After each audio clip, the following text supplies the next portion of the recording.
What is going on, Pacer Nation? Welcome back to another episode of Bring the Juice Pacers.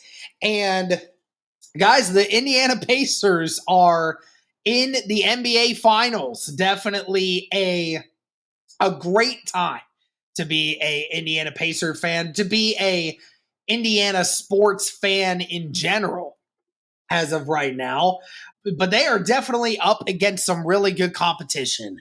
They are going up against the consensus number one team in the Oklahoma City Thunder, who won 68 games in the regular season and have definitely been on top of their game since basically the entirety of this year. It has definitely been a phenomenal season for the Oklahoma City Thunder. You're about to go up against Cody, the number one defense in the National Basketball Association. Heck, I mean, this they're saying is quite possibly the best defense that an NBA team has had in the last decade. That's Wow. the kind of defense that we're seeing from the Oklahoma City Thunder. And the Oklahoma City Thunder, too, with their offense being pretty much on par with the Indiana Pacers. It's been maybe just a step below them, but nevertheless a top 5 offensive unit in the NBA without a shadow of a doubt. So you are facing a team that is rudimentally put together in almost the exact same way that you are. Right now, off ESPN, game one, the Oklahoma City Thunder are 9.5 point favorites in this game. Odds predictor is putting the Oklahoma City Thunder with a 30 or a 66% chance to win that matchup. And Cody, I know that the Indiana Pacers had played the Oklahoma City Thunder twice earlier this year, their last matchup being in March, and the Pacers lost both matchups against the Oklahoma City Thunder. So, going into this matchup for the Indiana Pacers, you're facing what everyone is saying is basically Goliath here. This is the giant. This is the one where everything goes through Oklahoma City. What do you feel like the Indiana Pacers are thinking when they're looking at this beast that they're about to go to battle with?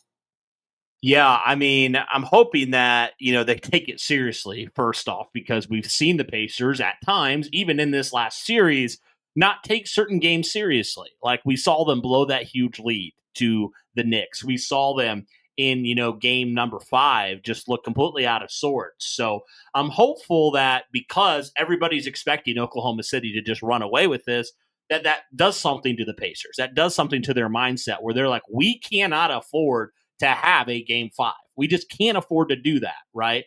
Because outside of game 5, Derek, the Pacers were pretty much in control for most, if not all, of those games, right? Obviously, it got away from them there in game 3, but you know what I mean? Like there's the opportunity there for the Pacers to hopefully kind of erase that mindset a little bit. Think like, hey, we can compete with the best of the best, right? Because when you look at the stats, Derek, since January, it's Oklahoma City and then it's Indiana record-wise. I mean, they're right there. Oklahoma City since January, they're 53-13. The Pacers are 46-18. So both these teams got hot at the new year and really have not looked back since then.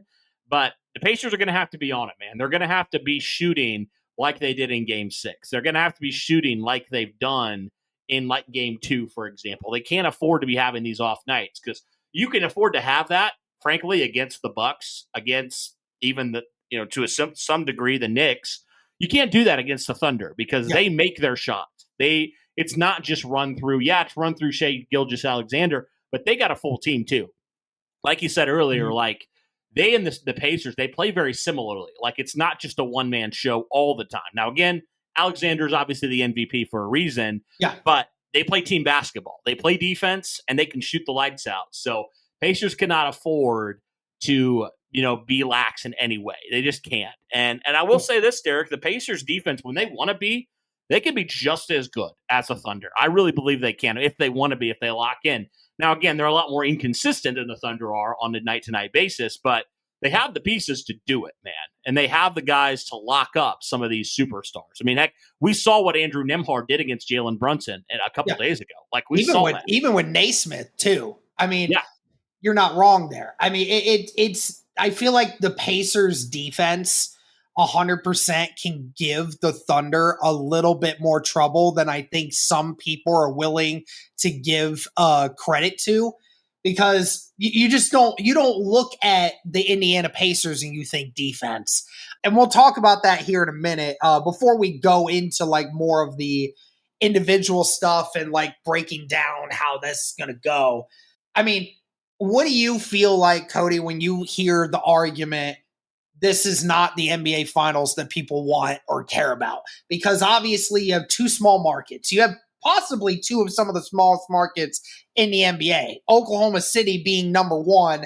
I think the Pacers are in the top 5 as well when it comes to smallest NBA markets. So obviously, small market teams built through putting together a full roster and not just surrounding yourself with one or two amazing superstars. Like, that's not how these teams are built. What's your response to people that are like, this isn't going to be a fun finals? Like, what do you say to those people? Well, to be honest, it hasn't been fun when all these same teams are in it consistently from year to year. I mean, Derek, that I said it in the recap. That's, I think, why the NFL is so much more popular than the NBA, because there's parity. It's not just, I mean, it's been recently with the Chiefs, but you know what I mean? Like, there's teams that can come out of nowhere and can really dominate and can come and build from nothing. Like, they don't have to be a big market team. So I'm just like, why do you want the same finals, the big market teams in there every time? Like, why not reward the teams that actually build and play ethical hoops? You know, like, why do you not want that? Why do you not want these smaller teams to have a fighting chance? I just don't understand that mindset, because it's like, can you imagine how awful it would have been to have the Knicks in there and had to watch Jalen Brunson just flop every 5 seconds? Like, it just would have been terrible. Him and Alexander would have been just an absolute nightmare. But yeah. I just don't understand the mindset of, oh, it's going to be a boring finals. I'm like, did you watch these two teams like over the course of the last couple months? Like, you're not. These were the two best teams in the NBA since the start of 2025. These teams are both fun. They shoot very well. They play good defense. They play team ball. Like, they do everything that you say champions should do. Yeah. So why do you want these superstar heavy teams to just come in and be these super teams? I don't like it. I don't think it's right. I just don't like the idea of doing that. So when you have a team that's homegrown, like both these teams are, I love it, man. I absolutely love it. And I just will never understand the people who don't want to watch two teams that frankly have been discounted by a lot of people for a while, that have built it the right way and that have true definition of teams that are going to be competing here, two of the best offenses in the NBA. Like, it's going to be a blast. I don't know what people are on about. Yeah, I don't get it either, man. I mean, it's because and Kevin Durant said it best. Like, NBA fans don't really care about the NBA, which is so weird, right? Like, the problem is nowadays with NBA people in general is a good chunk of the NBA fan base is just people that either bet on the sport or people that are fans of one player. And that's it. That's their identity. They could care less about the team that their player is on. They only care about that one player. And that's why it's so easy in the NBA to do that, because there's not as many players, Cody. There's not as many players. You only have 10 to 15 guys that ever play on a team throughout the year. And obviously there's 30 teams in the NBA. So you really only ever see 500 players ever play for an NBA team throughout NBA teams throughout the year. And only half of those ever really get any significant playing time to which anyone knows their names and all this other stuff. So, and only about 10% of those guys are guys that, have merchandise that sells, guys that watch those kinds of people religiously. So that's the problem, is like you don't have that top 10 amazing superstar. Cody, they were saying it the other day. There's only one player left from the Olympic squad in the last Olympics that the NBA sent their players to, and the United States won gold with all these players. And people are saying this is one of the most stacked rosters we have seen in the last decade. None of them are left on in this season except Tyrese Halliburton. They're all gone. And Tyrese Halliburton never really got to play in the Olympics. So, I mean, it just goes to show you the NBA is going into a new trend and style of basketball, which I think is great. And it's going to be a lot of fun to watch this, even if, again, for people's sake, if people are saying Thunder are going to absolutely cook the Indiana Pacers, which I don't really believe that they will, the Thunder could realistically win in 5 games, Cody, but I don't think that we're going to have a situation where the Indiana Pacers are just going to lose by 15, 20, 25 points every night, like what some people are insinuating. Right. I mean, yeah, the Pacers showed times this postseason of being dominant, man. Like they showed against these teams that, I mean, heck, the Cavs were the number 1 seed, right? Like the Pacers, they beat them in 5. So, like, I'm not saying they're going to go beat the Thunder in 5, but what I'm saying is, like, I think people way underestimate. They've done it the entire postseason. They just underestimate this Pacers team. They just continue to do it. They're going to continue to do it until they get proven wrong.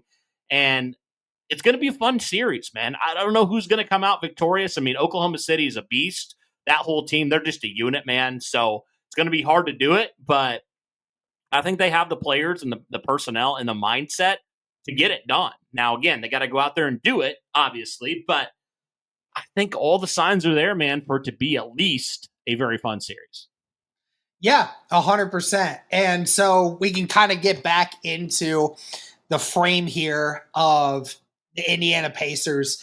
So let's kind of break this down here. So this series, first and foremost, you have to figure out how you're going to stop Shai Gilgeous-Alexander. You have to figure out a way to stop SGA, or at least slow him down to where he's not averaging 33, 5, and 6.5, right? We don't want him to be averaging those kinds of numbers. If he does, the problem that you're going to have is you're going to have a Thunder team that has way too many other people that can kill you, even if Alexander is not doing his thing, right? So, Cody, what do you think is the best way for Rick Carlisle to be able to find a way to slow down SGA in this series?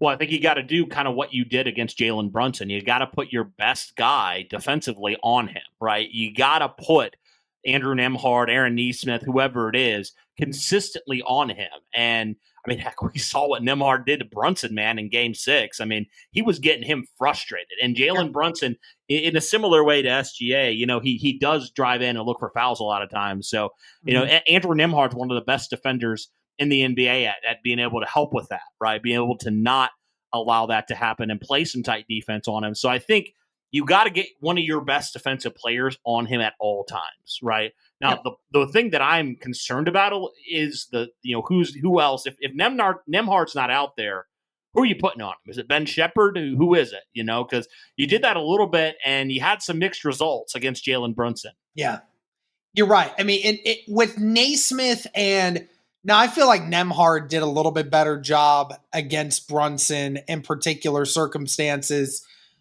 Naismith did a pretty decent job against Brunson. The problem is Naismith at times it gets to be a little too reachy, and I think that is where it becomes an issue, because you don't want to have Halliburton being the one guarding him. So you're right. It's kind of being that you're going to have between Nembhard and Naismith going back and forth with him in that series. And obviously you want to take advantage of how small he is. And if you're Tyrese Halliburton, I mean, Cody, you have to be aggressive when you're Tyrese Halliburton.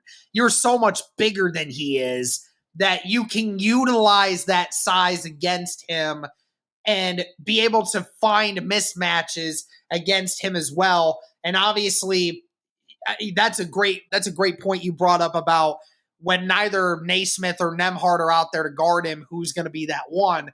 Now, you're right. It's probably going to be Ben Shepherd. And unfortunately for us, Shepherd had his struggles against Brunson, no doubt about that. And Shepherd's never really been a scorer. There's one game where he played 20 minutes in game 6, Cody, and he didn't have a single bucket. And then there's other games where he'll splash 3 threes on you and get you 10, and then you're fine, right?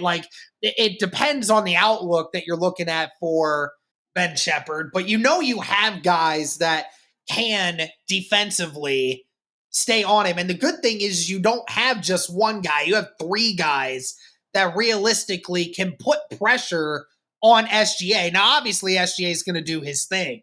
But I think for a lot of these teams, it's been a struggle for them to be able to find a recipe for slowing him down. Now, obviously, we know SGA gets to the free throw line far more than anyone else in the NBA.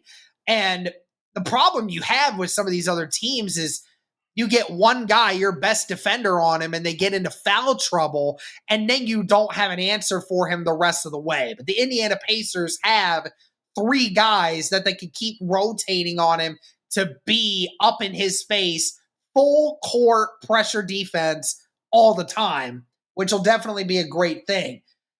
Let's talk about a major concern for the Pacers. And I don't know if you'll have one different from me in this, but there's one major thing that I think is ultimately going to dictate the series, and which is why I, even to myself, will definitely say the Thunder have a ginormous advantage on us over this, and that could very well alter the series.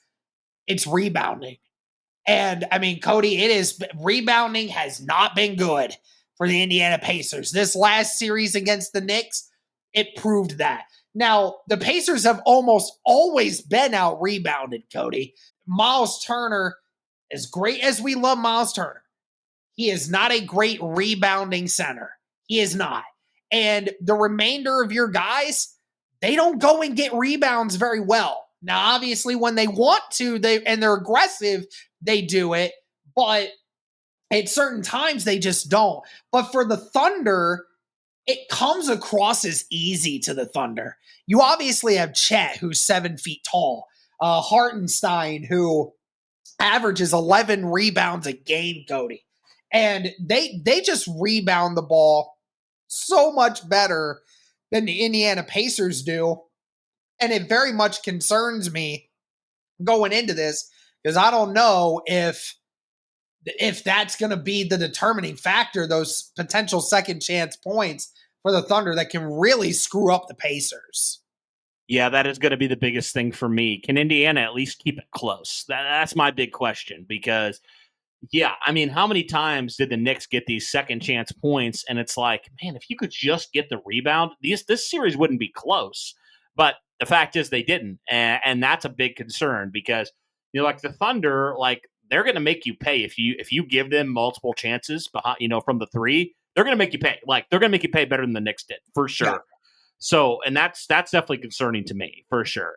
So I would agree with you there. You got to figure out how you're going to make this at least relatively close. You don't have to win it, but if you can keep it relatively close, I think that's a massive win for you, because, that's been the biggest issue with this team. If they could get half the rebounds that they don't get, I think this team would have been probably the number 2 or number 1 seed, honestly. They got to crash. They got to crash the boards better than they have. They got to get bodies on people, and it's definitely going to be a thing. Yep, no doubt. So that's a big concern for sure in this series. Yeah, just overall, just the rebound game, I think will determine a lot. If it's a dominant performance time and time again, the Thunder are going to run away with this. Now, for the Pacers on the offensive side, again, you have the number 1 offense this season versus the number 1 defense going up against each other here. How do the Indiana Pacers stack up against this defense? What do you think we need to do to try to combat this great defense that the Thunder possess. Yeah, I mean, I think the team basketball aspect, pass the ball around like the Pacers do. I mean, that's why the Pacers are one of the best assist teams in the NBA, because they're able to truly look at, and sometimes they don't do it great. Like sometimes they get off and they have these wild shots. You can't be doing that. Like you got to find the best shot. You got to pass it around. And you mentioned it earlier, Tyrese has got to be the guy every single night. He cannot have these nights where he is almost timid and afraid to go take the shot. Like he's got to be the superstar type of guy. He's got to be the max player, because Siakam can only do so much. Mm-hmm. He's got to be that other guy that can come in and truly dominate a game. And yeah, we know he's going to do a lot from the assists and even some of the rebounds. We know he's going to put the work in there, but he's got to be in attack mode every single night, because if he's not, the Thunder are going to make the Indiana Pacers pay. Like he cannot be passing up open looks. The Pacers have, their superstars got to play like it. They just have to go in and they have to be aggressive every single night. Tyrese has got to be game 4 Tyrese every single game. And if he's not, then it's not going to be great. I mean, he just has to be. And also Andrew Nembhard. Shout out to Andrew Nembhard. A great game 6. He's got to continue that momentum. He cannot be having these off nights. Like he's got to figure that out as well. Yeah. Naismith and Nembhard is a major concern for me because, well, outside of Tyrese and Pascal Siakam, that definitely is going to be a concern because, you know, Halliburton can get you 30 when he's on. Siakam can get you 30 almost any night because his repertoire and how he is offensively, he's that great. But Naismith is very dependent upon how the offense moves. Same with Nembhard. And Miles Turner, I mean, there's some nights Miles Turner just can't put one in the basket. And then there's some nights he only has 5 shots. And it's like he sometimes is a offensive inconsistency because he just doesn't get involved in the offense at times. Right. So the problem is that you have a formula for the Pacers that could work against the Thunder. Like you said, we pass the ball around so quickly and so frequently. The way the space moves, it works out better for the Indiana Pacers than any other team that the Thunder have played against. Cody, the last 2 teams that the Thunder have played against, the Denver Nuggets and the Minnesota Timberwolves. 2 teams that are very much give me the ball, ISO, runs through one guy. And the Thunder were able to capitalize on that because they were able to make it a struggle for Nikola Jokic at times to get every shot that he wanted. They made him turn the ball over. And Anthony Edwards, he wasn't able to get anything going because a lot of times he was trapped inside 2 or 3 guys and just wasn't able to make it work. But with the Pacers, because the way not only do you attack in transition, but especially on the fast break, the Indiana Pacers are the best team in basketball at fast break and transition. So because you're fast and you're long and you're able to pass the ball the way that they do. So, I mean, it very well could work, but the problem is you're going to have to ask guys like Nembhard and Naismith and Miles Turner to start carrying their own weight. You can't rely upon Tyrese Halliburton and Siakam to score 30 points each a night, and then those guys only getting 8 or 10 points. You can't do that. You have to see these guys have an offensive output. And, I mean, the thing is with the Thunder is you're probably going to have, I don't even think Alexander will end up being the guy to, face. I don't even think he's going to end up facing Halliburton. I think that you're probably going to see, a couple other guys out there that are going to, be on him. Probably like Dort is probably going to be the one that is likely going to be on Halliburton because, again, like Halliburton just is a little bit longer and he's just a little bit bigger. And I think Dort is just a guy that is a little bit more physical, and it's going to make it a little bit more difficult for Halliburton to get the kind of shot that he wants, which is what the Thunder are going to do. But if that's what that means, you're going to have to rely upon Nembhard or Naismith to try to take advantage of Alexander in some way. And, that we'll have to see if that works.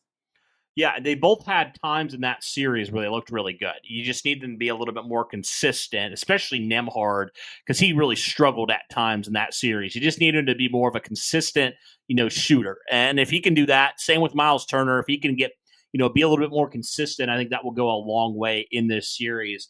One other thing that I would definitely point to as well, and they said it with Brunson, we'll say it again here, the non-SGA minutes. Like, you have to win those. You absolutely have to, because we saw the Pacers had mixed results sometimes when Brunson was off the court. And so the Pacers have to make sure that when Gilgeous-Alexander's not out there, like, they are taking full advantage. And the bench is a little bit, I'm a little bit not sure how to feel about the bench, because sometimes the bench looks phenomenal. Sometimes the bench looks really bad. So they got to figure that out. And they have to figure out how to fully take advantage when the superstars are off the court. And, we talk about the Pacers bench. They have guys that are capable, like Obi Toppin, like TJ McConnell, like Benedict Mathurin. Like, they have players who are capable of really, performing well, but also had players who have looked bad and made really stupid decisions and have allowed, the Knicks, for example, to go on runs. So you got to win those minutes as much as possible. Yeah, no doubt. And, the bench is definitely going to have to come in clutch, because, and that's the thing. Both of these teams can go 10 deep, Cody. And that is definitely a crazy thing to think about. But yeah, both of these teams can put at least 8, 9, 10 guys out there any given matchup and feel like they could get some quality minutes out of that, which is ultimately a great thing, because that's what people want to see. That's how teams like these last the way that they do, because they're able to filter out guys throughout the series and last in these 6-7 game series, because their starters are not having to play 44, 45 minutes in order to be able to give them a chance to win. And that ultimately is what makes both of these teams really great. Predictions. We might as well throw a prediction out there. You gonna say the Pacers win this series, or are we going Thunder here? Oh man, this is tough, because the Thunder are, like you said, the best team in basketball. I think the Pacers are more than capable of winning it, but it's hard to go against the Thunder for as good as they are. I do think this will go to at least 6 games, if not 7. I think this will be very competitive. I think it'll be back and forth, but it's hard for me just with how good the Thunder are on both sides of the ball and how inconsistent at times we've seen the Pacers be. So I guess I'll go Thunder, but I really could see this going either way, Derek. I don't think it's going to be this clean sweep like everybody thinks it's going to be. The great aspect of this is that the Thunder have had their inconsistencies too. Like, in several of the series, especially the Denver series, there were multiple games where the Thunder were struggling early in games. Like, they really struggled early. Then their defense started picking up the slack, and then it helped their offense because they were able to be in fast break a lot more. And so if you're the Pacers and you can get the Oklahoma City Thunder to struggle early shooting the basketball, then you put yourself in a great position to be able to get out to early leads and be able to impact the game in that way. But you're right. The inconsistencies we have seen from the Pacers at times, it'll be interesting to see how they balance that out with, again, the almighty giant that is the Oklahoma City Thunder. But the great thing about the Pacers, they just don't quit. They just don't quit. There is just no quit in this team, and they find ways to win. It has been a season of the Pacers just find a way. Like, in the most miraculous form, they find a way. Yeah. And but the unfortunate thing is, I can't say that I agree that the Oklahoma City Thunder would lose a series in which they have home court. So I'll say Thunder in 7. I'll say Thunder in 7. I say the Pacers win at least one game in the first two in Oklahoma City. I think they win at least one game in Gamebridge when they come back home. And then they win one more when they're at home in Gamebridge. And then they'll likely lose the other two games on the road. But yeah, I mean, it's going to shape out to be a fun series, man. This is going to be a lot of fun, and it's going to be a lot of good basketball. Again, this could go either way, as you said, but who knows what's going to happen. Both these teams, like we said, they're a blast to watch. So regardless of how this series plays out, it's going to be a fun one, man. I'm so just amped for the Pacers for all these young guys. I mean, Derek, just for a perspective real quick, like the Pacers, this is like the first year like they actually had an idea who their starters were going to be. If you think about that, like last year, remember, Buddy Hield got traded. He was one of their starters. And so they were running it out with all these unproven guys like Nembhard, like Neesmith, all these guys. And just to see where they're at now after that Pascal Siakam trade, it's crazy, man. It's just crazy to see how far this team has come. And obviously we talked about how valuable last year was for the Pacers in the playoffs. I mean, just the regardless of how this plays out, obviously you want Indiana to win, but the value that this team's going to have moving forward, it's going to be phenomenal. To play against the best of the best, to know what it takes now, it's going to be great for this team. Obviously, and this series is going to be a fun series, but moving forward for this very young Pacer team, it's going to be fun.